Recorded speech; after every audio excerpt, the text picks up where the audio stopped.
Vous êtes-vous déjà retrouvé dans une situation où les mots semblaient vous échapper, où le silence devenait pesant, où chaque seconde d'hésitation vous faisait perdre le contrôle de l'échange? Ce moment précis où vous sentez que si vous ne dites pas la bonne chose, tout s'effondre. Et si je vous disais que ce n'est pas le silence qui vous trahit, mais votre besoin désespéré de le remplir? Prêtez attention, car vous êtes sur le point de découvrir ce que les maîtres de la parole ont toujours su, mais que personne ne vous a jamais enseigné. La conversation n'est pas un dialogue, c'est un champ de bataille psychologique. Et sur ce terrain, celui qui maîtrise le rythme, le ton et le silence possède un pouvoir que même les mots les plus éloquents ne peuvent égaler. La plupart des gens parlent pour être entendus. Vous allez apprendre à parler pour être obéi. La plupart des gens utilisent des mots pour expliquer. Vous allez apprendre à les utiliser pour influencer. Parce que la vraie communication ne consiste pas à transmettre des informations. Elle consiste à modeler la perception. Et celui qui contrôle la perception contrôle tout. Machiavel l'a compris mieux que quiconque. Il savait que les hommes ne réagissent pas à la vérité. Ils réagissent à ce qu'ils croient être vrai. Et c'est là que réside votre pouvoir. Vous n'avez pas besoin d'être le plus intelligent dans la pièce. Vous devez être celui qui fait croire aux autres que vous l'êtes. Vous n'avez pas besoin d'avoir raison. Vous devez faire en sorte que les autres pensent que vous avez raison. Et cela commence par une compréhension fondamentale de la nature humaine. Les gens ne se souviennent pas de ce que vous dites. Ils se souviennent de ce que vous leur avez fait ressentir. C'est la première loi de l'alchimie verbale. Les mots sans émotion sont des coquilles vides. Mais les émotions sans contrôle sont du chaos. Vous devez fusionner les deux avec précision chirurgicale. Chaque conversation a une structure invisible, un cadre que la plupart ne voient pas mais que tous ressentent. Et celui qui définit ce cadre dès les premières secondes gagne avant même que la conversation ne commence vraiment. Pensez aux personnes qui vous intimident sans élever la voix. Pensez à ceux qui vous font douter de vous-même avec un simple regard. Ils ne sont pas plus intelligents que vous. Ils comprennent simplement que la conversation est un jeu de contrôle, pas de contenu. Et ils jouent à un niveau où vous n'avez même pas conscience des règles. Voici la vérité brutale que personne ne vous dira. La raison pour laquelle vous luttez dans les conversations n'est pas que vous manquez de mots, c'est que vous manquez de présence. Vous entrez dans une pièce en espérant être accepté. Les maîtres de la parole entrent en s'attendant à être respectés. Vous parlez pour combler le vide. Ils utilisent le vide pour créer de la tension. Vous réagissez aux provocations. Ils les ignorent ou les retournent comme des miroirs. La différence n'est pas dans les mots eux-mêmes, mais dans l'état d'esprit qui les précède, parce que les mots ne sont que des véhicules. Ce qui compte, c'est l'intention qui les conduit et l'aura qui les entoure. Et cette aura, vous pouvez la construire, vous pouvez la forger. Vous pouvez en faire une arme si redoutable que les gens vous écouteront même quand vous ne dites rien. Maintenant, si vous avez compris ce principe fondamental, préparez-vous, car nous allons plonger dans les mécanismes exacts qui transforment un dialogue ordinaire en domination silencieuse. Parce que maîtriser la conversation avec n'importe qui, à n'importe quel moment, en n'importe quel lieu, ce n'est pas une question de talent naturel, c'est une science que vous allez apprendre maintenant. Première partie, l'état mental avant le premier mot. Avant même d'ouvrir la bouche, avant même d'entrer dans la pièce, la bataille a déjà commencé. Elle commence dans votre esprit. La plupart des gens entrent dans une conversation avec peur, peur d'être jugé, peur de dire quelque chose de stupide, peur du silence. Cette peur transpire à travers leur posture, leur voix, leur regard, et les autres le sentent instantanément, parce que les êtres humains sont des prédateurs sociaux. Nous détectons la faiblesse avant même qu'elle ne soit exprimée. Si vous entrez dans une conversation en mode défensif, vous avez déjà perdu. Vous êtes la proie. Et peu importe ce que vous direz, cela sera filtré à travers cette perception initiale. Alors, voici la première règle. Vous n'entrez pas dans une conversation pour plaire. Vous entrez pour occuper de l'espace. Cela ne signifie pas être arrogant. Cela signifie être présent de manière indiscutable. Votre corps parle avant vos mots. Votre regard établit la hiérarchie avant votre voix. Et si vous ne contrôlez pas ces éléments, vous serez contrôlé par ceux qui les maîtrisent. Regardez comment les leaders naturels se comportent. Ils ne se précipitent et pas pour parler. Ils laissent le silence s'installer. Ils observent d'abord, ils évaluent l'énergie de la pièce et seulement ensuite, ils interviennent avec précision parce qu'ils savent que celui qui parle en premier n'est pas toujours celui qui contrôle la conversation. Souvent, c'est celui qui parle en dernier qui remporte le cadre. Avant de parler à quelqu'un, posez-vous ces questions. Qu'est-ce que je veux que cette personne ressente après notre échange? Quelle perception dois-je créer? Quel rôle vais-je jouer dans son esprit?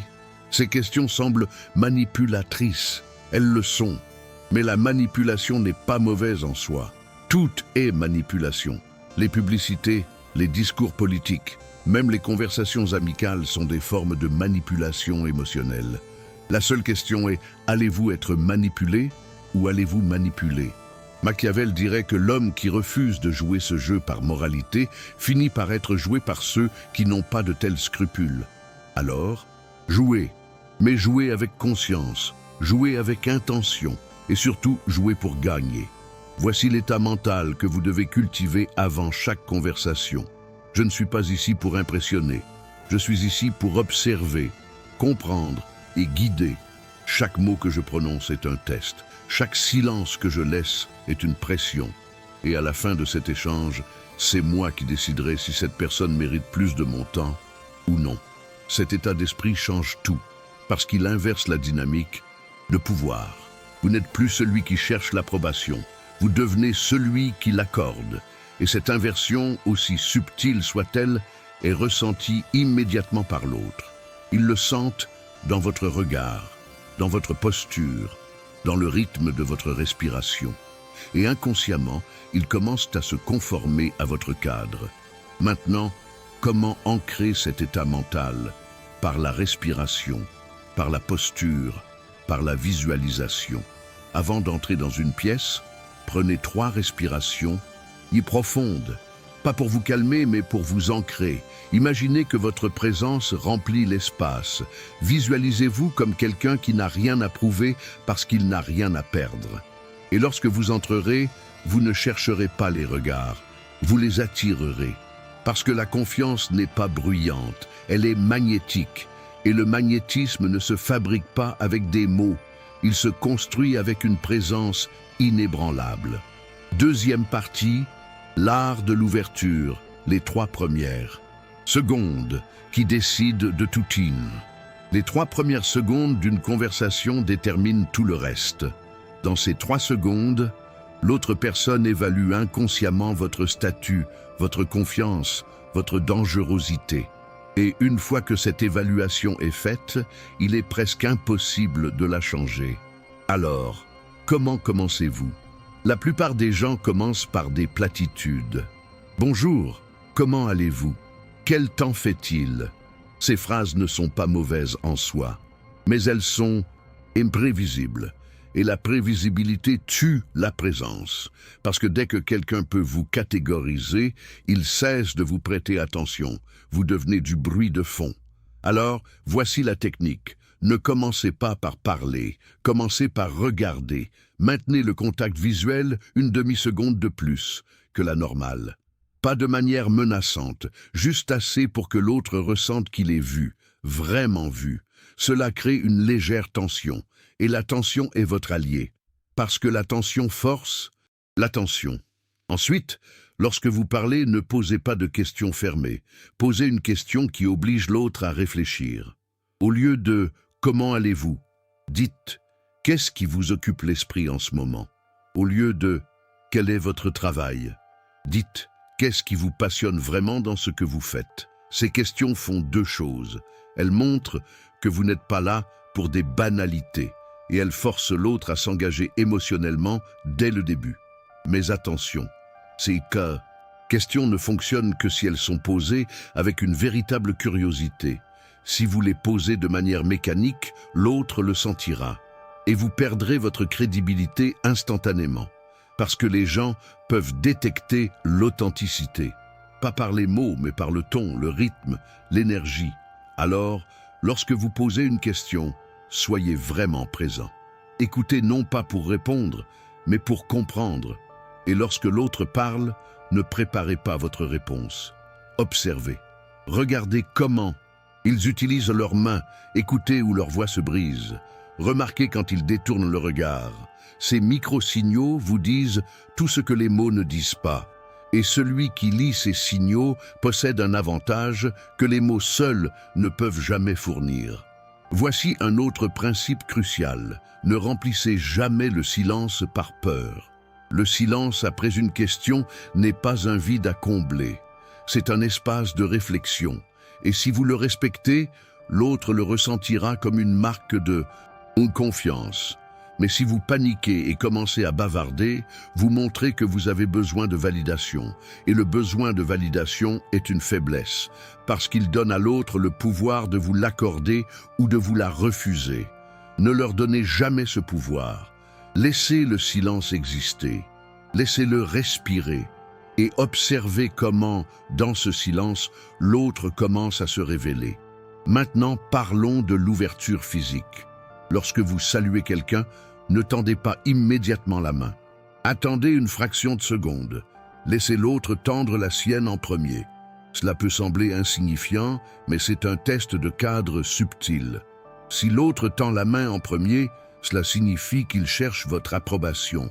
Vous devenez automatiquement celui qui l'accorde. Si vous tendez la main en premier, vous montrez que vous avez besoin de l'engagement. Et dans les jeux de pouvoir, celui qui montre le besoin en premier perd toujours.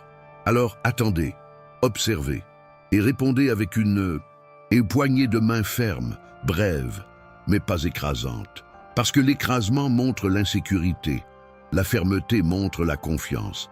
Et la confiance est ce qui fait que les gens veulent continuer à vous parler.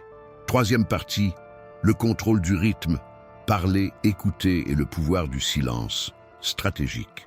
Une fois la conversation lancée, le véritable jeu commence. Et ce jeu se joue sur le rythme. La plupart des gens parlent trop vite. Ils ont peur du silence, alors ils remplissent chaque espace avec des mots. Mais les mots sans pause sont du bruit. Ils perdent leur poids, ils deviennent oubliables. Les maîtres de la parole comprennent que le rythme est tout. Ils parlent lentement, pas de manière laborieuse, mais de manière mesurée. Chaque mot est pesé, chaque phrase est espacée, et entre chaque idée, il y a une pause. Cette pause force l'autre à absorber ce qui vient d'être dit. Elle crée de l'anticipation. Et l'anticipation maintient l'attention. Voici comment contrôler le rythme.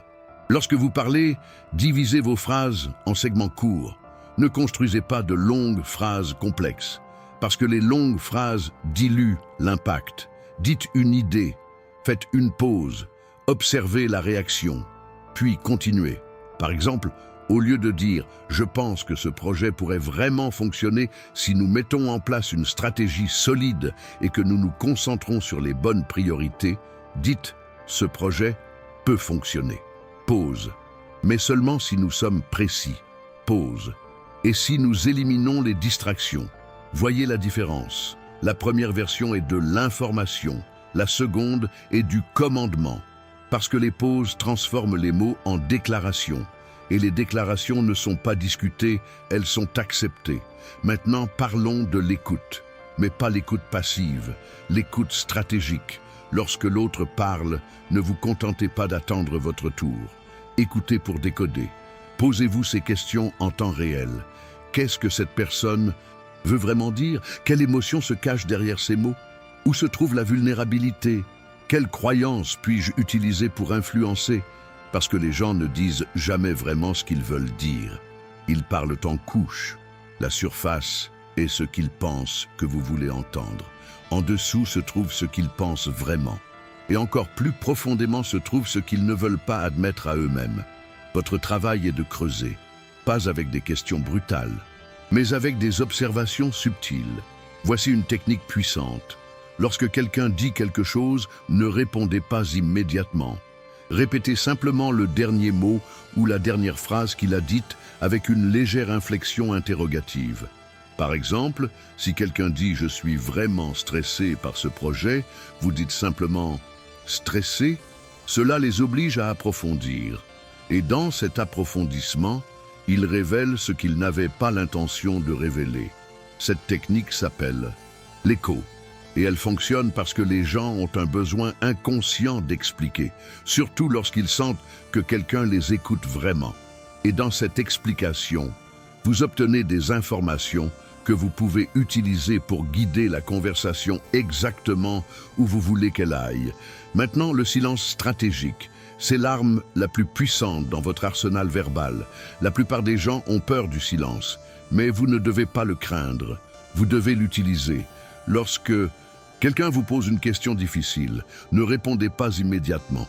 Faites une pause, regardez-les, laissez la tension s'installer, puis répondez avec calme. Cette pause fait deux choses. Elle montre que vous n'êtes pas réactif, vous êtes réfléchi. Et elle crée une attente qui donne plus de poids à votre réponse, parce que les gens valorisent ce qu'ils doivent attendre. Ce qui est instantané est perçu comme bon marché. Ce qui nécessite de la patience est perçu comme précieux. Utilisez également le silence pour punir. Si quelqu'un dit quelque chose d'irrespectueux, ne répondez pas. Ne vous défendez pas. Ne vous justifiez pas. Restez simplement silencieux. Regardez-les. Laissez le silence faire sentir le poids de leur erreur. Ils commenceront à se sentir mal à l'aise. Ils essaieront de combler le vide. Et dans leur tentative de combler ce vide, ils révéleront leur insécurité. Vous n'avez pas eu besoin de dire un mot. Votre silence a été plus dévastateur que n'importe quelle réplique, parce que le silence force les gens à se confronter à eux-mêmes. Et la plupart des gens ne peuvent pas supporter cette confrontation. Quatrième partie, la persuasion invisible. Faire croire aux autres que c'est leur idée. Maintenant que vous contrôlez le cadre et le rythme, il est temps d'apprendre la persuasion invisible. La forme de persuasion la plus puissante est celle où l'autre personne ne sait pas qu'elle est persuadée. Elle pense que c'est son idée. Elle pense qu'elle a choisi. Mais en réalité, vous avez guidé chaque étape de son processus de pensée sans qu'elle ne s'en rende compte. C'est l'art machiavélique de la suggestion indirecte. Et une fois que vous le maîtrisez, vous pouvez influencer n'importe qui, n'importe quand, n'importe où. Voici comment cela fonctionne. Au lieu de dire à quelqu'un ce qu'il doit faire, vous plantez une graine. Vous faites une observation. Vous posez une question. Vous racontez une histoire. Et dans cette graine se trouve l'idée que vous voulez qu'il adopte. Mais vous ne la présentez jamais comme votre idée. Vous la présentez comme une possibilité. Par exemple, au lieu de dire « tu devrais vraiment faire ça », tu dis « j'ai remarqué que les gens qui font ça obtiennent souvent des résultats intéressants. Qu'en penses-tu » Maintenant, l'autre personne n'est pas sur la défensive. Elle réfléchit. Et dans cette réflexion, elle commence à s'approprier l'idée. Quelques jours plus tard, elle reviendra vers vous et dira « tu sais, j'ai réfléchi et je pense que je vais faire ça ». Elle pense que c'est son idée. Mais c'était la vôtre depuis le début. Voici une autre technique. Utilisez des questions qui mènent à une seule conclusion logique. Par exemple, si vous voulez que quelqu'un admette qu'il a tort, ne l'attaquez pas. Posez-lui des questions qui l'obligent à voir la contradiction lui-même. Alors, tu dis que X est vrai, mais tu dis aussi que Y est vrai. Comment ces deux choses peuvent-elles coexister? Maintenant, il est piégé. Il ne peut pas défendre les deux. Alors il commencera à rationaliser. Et dans cette rationalisation, il révélera la faille de son propre argument. Vous n'avez pas eu besoin de le démolir. Vous l'avez laissé se démolir lui-même. Et quand quelqu'un se convainc lui-même, il change. Mais quand vous essayez de le convaincre, il résiste. Utilisez également des histoires. Les histoires contournent la résistance logique. Parce que les gens ne voient pas une histoire comme une menace. Ils la voient comme un divertissement. Mais dans cette histoire se trouve une leçon, une morale, une croyance. Et lorsque l'histoire est bien racontée, cette croyance s'infiltre dans leur esprit sans résistance. Par exemple, au lieu de dire Tu dois être plus discipliné, raconter une histoire sur quelqu'un qui a transformé sa vie grâce à la discipline. Raconter les luttes, les doutes, puis la transformation. Et à la fin, ne concluez pas. Laissez la leçon implicite, parce que les conclusions explicites créent de la résistance. Les conclusions implicites créent de la réflexion, et la réflexion mène au changement. Une autre technique puissante est la validation avant la correction. Si vous voulez que quelqu'un change d'avis, ne commencez pas par dire qu'il a tort. Commencez par valider une partie de ce qu'il dit. Je comprends pourquoi tu penses ça. Ça a du sens dans ce contexte. Maintenant, il se sent compris. Sa défense baisse. Puis, vous introduisez une nuance. Cependant, il y a un autre angle à considérer. Et dans cette nuance, vous plantez votre idée. Parce qu'il ne résiste plus. Vous ne l'attaquez pas, vous élargissez sa perspective. Et dans cet élargissement, il commence à voir les choses à votre manière. Voici la règle d'or de la persuasion invisible. Ne forcez jamais, ne poussez jamais, guidez, suggérez, plantez et laissez l'autre arriver à la conclusion par lui-même. Parce que les gens résistent à la pression. Mais ils embrassent ce qu'ils croient avoir découvert eux-mêmes. Et c'est là que réside le véritable pouvoir. Pas dans la force, mais dans la subtilité. Pas dans le commandement, mais dans la séduction intellectuelle. 5e partie. Gérer les personnalités difficiles. Désarmer, rediriger, dominer. Tôt ou tard, vous rencontrerez quelqu'un qui ne joue pas selon les règles. Quelqu'un d'agressif, quelqu'un de manipulateur, quelqu'un qui essaie de vous dominer. Et c'est là que la plupart des gens paniquent. Ils deviennent défensifs. Ils s'engagent dans une bataille d'ego. Et ils perdent parce qu'ils jouent le jeu de l'autre. Mais vous ne ferez pas cette erreur. Vous allez apprendre à désarmer, rediriger et dominer sans jamais vous abaisser à leur niveau. Première règle, ne vous défendez jamais contre une attaque verbale. La défense est une admission de faiblesse. Lorsque quelqu'un vous attaque, il cherche une réaction. Il veut vous voir perdre votre calme, parce que votre perte de contrôle est sa victoire. Alors, ne lui donnez pas ça. Restez un calme, regardez-le, souriez légèrement, puis dites quelque chose comme « c'est une perspective intéressante ». Maintenant, vous n'avez pas nié, vous n'avez pas confirmé. Vous avez simplement reconnu.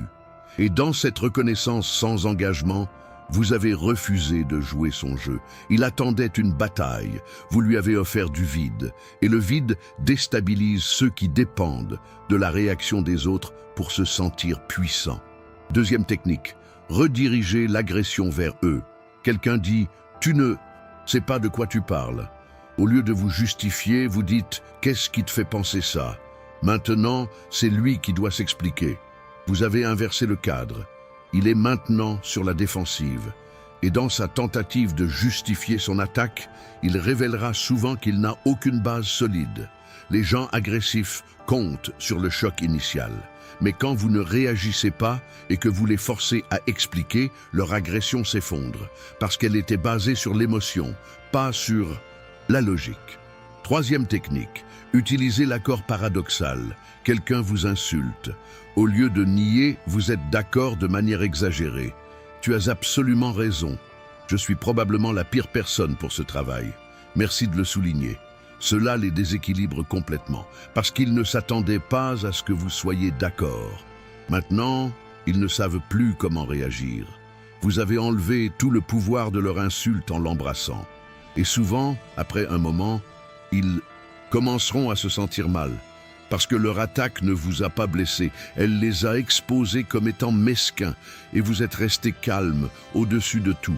Quatrième technique, le silence comme arme. Quelqu'un est agressif, ne répondez pas, regardez-le, laissez le silence s'installer, laissez-le sentir le poids de son propre comportement. Les gens agressifs ont besoin de votre réaction pour continuer.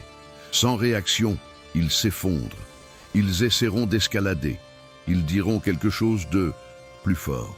Mais si vous continuez à rester silencieux, ils finiront par se fatiguer. Et dans cette fatigue, ils révéleront leur insécurité. Parce que l'agression est toujours un masque pour la peur. Et quand vous ne réagissez pas, ce masque tombe. Cinquième technique. Dominé par la gentillesse calculée. Quelqu'un est désagréable avec vous. Au lieu de riposter, soyez excessivement poli.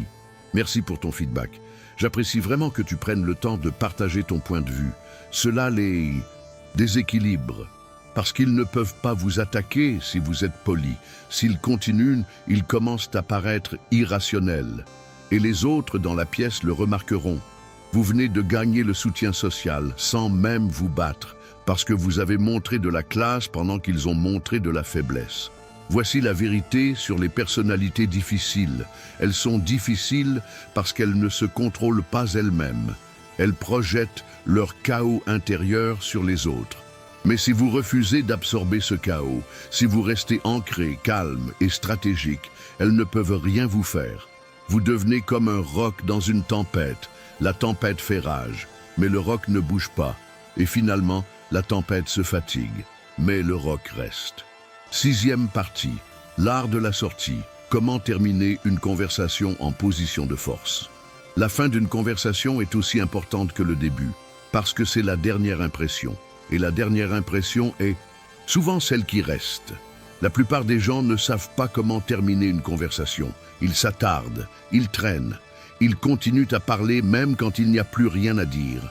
Et dans cette prolongation, ils perdent tout le pouvoir qu'ils avaient construit. Parce que celui qui s'accroche montre qu'il a besoin de l'interaction.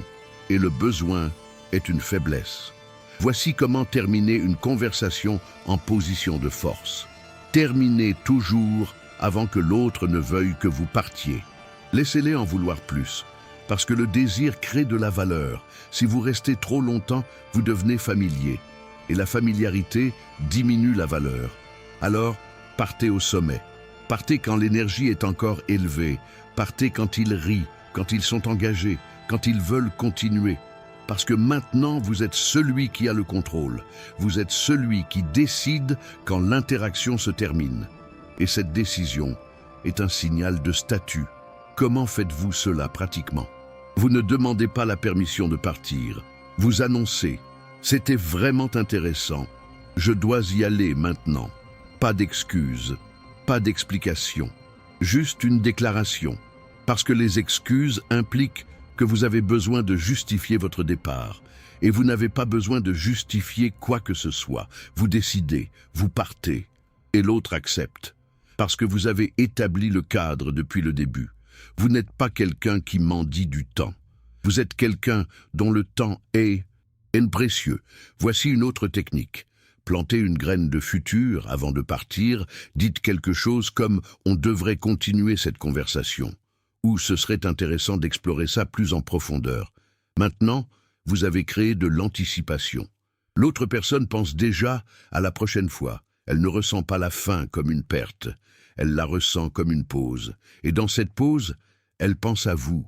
Vous devenez une présence dans son esprit même quand vous n'êtes pas physiquement là. Et c'est le pouvoir ultime, occuper l'espace mental de quelqu'un sans être présent. Utilisez également le contact final. Avant de partir, maintenez le contact visuel une seconde de plus. Souriez légèrement, puis partez sans regarder en arrière. Ne vous retournez pas, ne ralentissez pas, partez avec confiance, parce que celui qui se retourne montre du doute. Et le doute annule tout le pouvoir que vous avez construit. Mais celui qui part sans regarder en arrière montre une certitude totale. Et cette certitude est magnétique. Les gens veulent suivre ceux qui savent où ils vont, même si c'est juste pour sortir d'une pièce. Voici la règle d'or de la sortie. Ne terminez jamais une conversation en position de demandeur. Ne dites pas « appelle-moi ». Ne dites pas « j'espère qu'on se reverra ». Ces phrases sont des supplications déguisées. Elles montrent que vous avez besoin de quelque chose. Au lieu de cela, terminez en position de donneur. Si tu as besoin de quoi que ce soit, tu sais où me trouver. Ou bonne chance avec ton projet. Maintenant, vous êtes celui qui offre. Vous êtes celui qui a de la valeur à donner. Et les gens reviennent toujours vers ceux qui ont de la valeur, pas vers ceux qui en cherchent. Septième partie, l'entraînement quotidien. Forgez votre maîtrise conversationnelle. Tout ce que vous avez appris jusqu'à présent n'a aucune valeur si vous ne l'appliquez pas. La connaissance sans application est de l'entertainment, pas de la transformation. Alors, voici comment vous allez forger votre maîtrise conversationnelle au quotidien. Parce que la maîtrise n'est pas un événement, c'est une pratique. Une pratique qui se fait dans les petites interactions quotidiennes. Chaque conversation est un terrain d'entraînement. Chaque échange est une opportunité de tester, d'ajuster, de perfectionner. Première pratique. Chaque jour, choisissez une technique de ce texte, une seule, et engagez-vous à l'utiliser au moins 3 fois dans vos interactions. Aujourd'hui, c'est le silence stratégique. Demain, c'est l'écho. Après-demain, c'est le regard prolongé. Ne surchargez pas.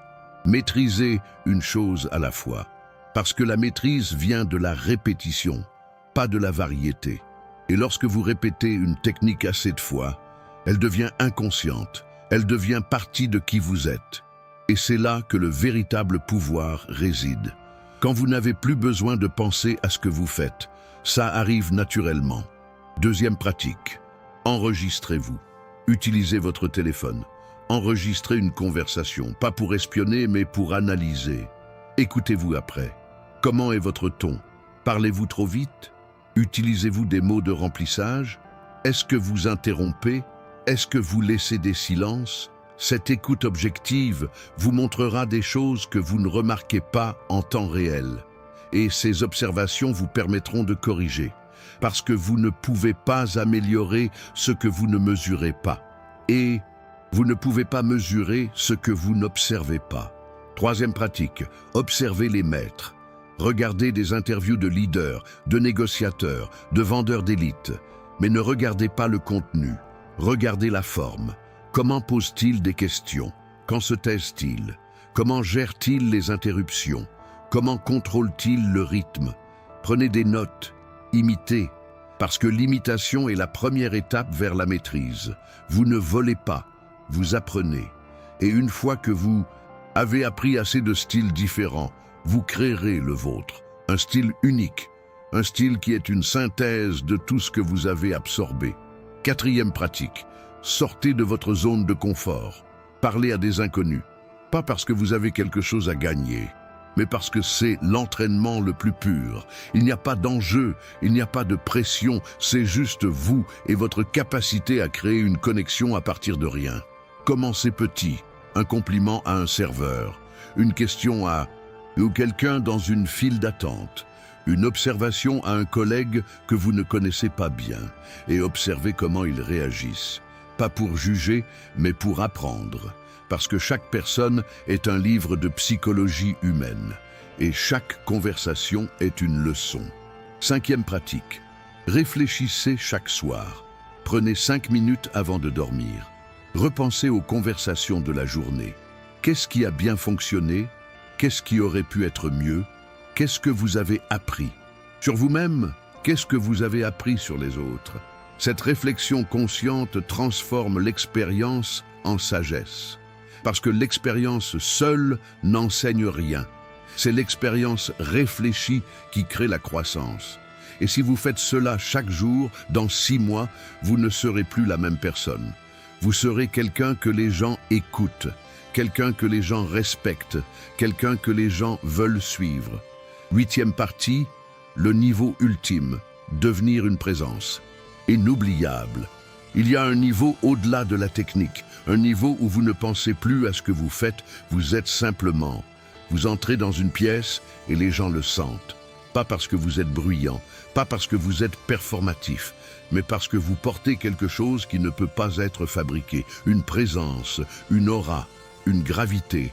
Et cette gravité attire les gens vers vous sans effort. C'est le niveau ultime et c'est là que vous devez viser. Comment atteignez-vous ce niveau? Pas en essayant d'impressionner, mais en devenant quelqu'un d'impressionnant. La différence est cruciale. Essayer d'impressionner est externe, c'est de la performance, c'est épuisant. Devenir impressionnant est interne, c'est de la substance, c'est durable. Et la substance se construit loin des regards, dans le silence, dans la discipline, dans les moments où personne ne regarde. Lisez, entraînez-vous, réfléchissez. Maîtrisez votre esprit, maîtrisez votre corps, maîtrisez vos émotions. Parce que les gens ne sont pas attirés par les mots, ils sont attirés par l'énergie. Et votre énergie est le reflet de votre travail intérieur. Voici la vérité que personne ne vous dira. Les mots ne sont que 10% de la communication. Les 90% restants sont l'énergie, le ton, la posture, le regard, la présence. Et si ces 90% ne sont pas alignés, vos mots ne comptent pas.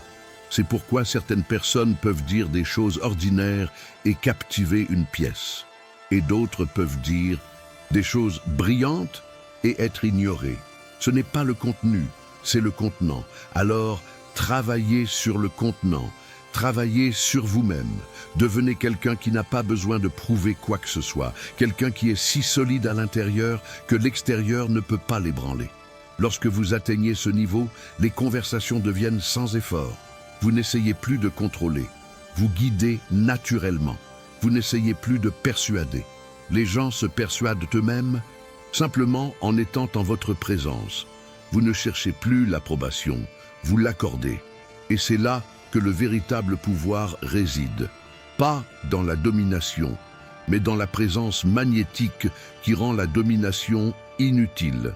Parce que les gens suivent naturellement ceux qui semblent savoir où ils vont. Même si le chemin n'est pas clair, votre certitude devient leur boussole. Machiavel comprenait cela. Il savait que le pouvoir n'est pas quelque chose que vous prenez, c'est quelque chose que les autres vous donnent. Et ils vous le donnent quand ils sentent que vous n'en avez pas besoin. C'est le paradoxe. Vous obtenez du pouvoir en n'en ayant pas besoin. Vous obtenez de l'attention en n'en ayant pas besoin. Vous obtenez du respect en ne le demandant pas.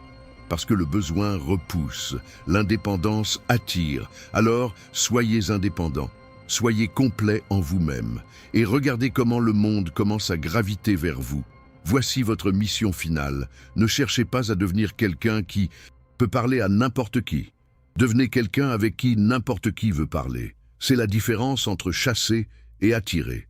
Chasser est épuisant, attirer est sans effort, et vous attirez en devenant rare, en devenant précieux, en devenant quelqu'un qui ne donne pas son temps à tout le monde, mais quand vous le donnez, c'est un cadeau. Et les gens respectent les cadeaux, pas les choses gratuites. Conclusion. Le serment silencieux. Si vous êtes arrivé jusqu'ici, vous n'êtes pas quelqu'un d'ordinaire. Vous avez traversé chaque mot, chaque principe, chaque technique. Vous avez vu ce que la plupart refusent de voir. Que la conversation n'est pas un hasard, c'est une science, une arme, un art. Et maintenant, cette arme est entre vos mains. Vous savez comment entrer dans n'importe quelle pièce et commander l'attention sans la demander. Vous savez comment parler de manière à ce que les gens écoutent. Et vous savez comment écouter de manière à ce que les gens se révèlent. Vous savez comment persuader sans forcer, comment désarmer sans attaquer, comment dominer sans brutaliser. Mais avec ce pouvoir vient une responsabilité, parce que vous pouvez maintenant influencer, vous pouvez manipuler, vous pouvez contrôler. La question n'est pas si vous pouvez, c'est pourquoi vous le ferez.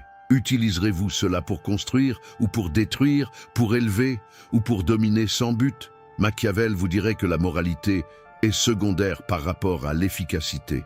Mais je vous dis que l'efficacité sans but est du nihilisme. Alors, choisissez votre but et laissez ces techniques servir ce but. Voici le serment silencieux que je vous invite à prendre. Non pas en parole, mais en action. Je ne parlerai plus pour remplir le vide. Je parlerai pour créer de l'impact. Je n'écouterai plus par politesse. J'écouterai pour comprendre. Je ne réagirai plus par émotion. Je répondrai avec intention. Et je ne chercherai plus l'approbation. Je deviendrai quelqu'un dont l'approbation est recherchée. Ce serment n'est pas pour le monde. Il est pour vous rappeler qui vous devenez. Quelqu'un qui ne joue plus le jeu des autres. Quelqu'un qui crée son propre jeu. Et si ce texte a résonné en vous, si vous avez senti le poids de chaque mot, alors il y a un acte symbolique que je vous invite à accomplir. Non pas pour moi, non pas pour l'algorithme, mais pour vous-même. Commentez simplement cette phrase. Je maîtrise mes mots. Je contrôle mon monde. Ce commentaire n'est pas une déclaration publique. C'est un pacte avec vous-même, un rappel que vous avez choisi la voie de la maîtrise et que cette voie ne s'arrête jamais. Parce que la maîtrise n'est pas une destination, c'est une direction. Et chaque jour, vous avancez dans cette direction. Bienvenue dans votre nouvelle réalité, une réalité où vous ne subissez plus les conversations, vous les créez, où vous ne suivez plus les cadres des autres, vous imposez le vôtre, où vous ne mandez plus l'attention, vous la commandez, et où vous ne cherchez plus à être compris. Vous choisissez qui mérite de vous comprendre. Ceci n'est pas la fin, c'est le commencement de votre transformation en une force conversationnelle que personne ne peut ignorer. Allez maintenant, et que chaque mot que vous prononcez soit une déclaration de votre pouvoir, que chaque silence que vous portez soit une affirmation de votre contrôle, et que chaque conversation que vous menez soit un rappel que vous n'êtes plus quelqu'un à qui on parle. Vous êtes quelqu'un qui dirige le dialogue, toujours, partout, avec n'importe qui.